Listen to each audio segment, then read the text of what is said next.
Hello friends, Craig Ballard, Raptors Wrap. The calendar has turned to December. That means the countdown to Santa Claus coming to town is on. If you celebrate something other than Christmas, I hope it's awesome and special for you. For me, I'm big on Christmas.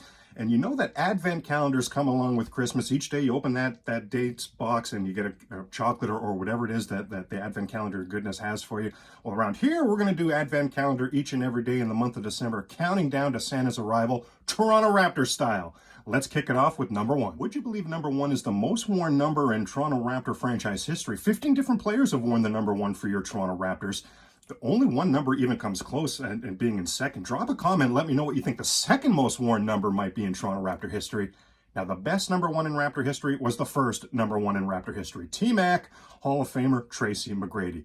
The Raptors drafted McGrady straight out of high school in 1997. He spent his first 3 years as a Raptor and was then traded to the Orlando Magic for Fran Vasquez. And if you're saying who, well, fun fact, and not fun as so much as it is a very upsetting fact, Fran Vasquez was a lottery pick. Speaking of the number one, he's the one and only NBA lottery draft pick in the history of the lottery who never even played one game in the National Basketball Association. So while T-Mac was off authoring his Hall of Fame career, the Raptors had zilch to show for it.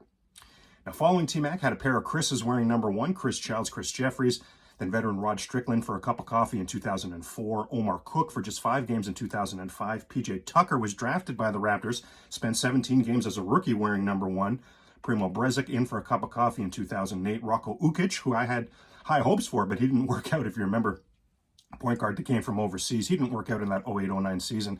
Now, veteran Jarrett Jack for 95 games, then Justin Dedman for a cup of coffee, Dominic McGuire for a cup of coffee, Jason Thompson for a cup of coffee, then Patrick McCaw. Wow, not a lot of bench players have had the career Patrick McCaw's had. Spent parts of 3 seasons with the Raptors, but I want to look at his first 3 seasons in his career. They were historic. Yeah, historic. Patrick McCaw, one of only 7 players in NBA history to be on a championship team each of his first 3 seasons.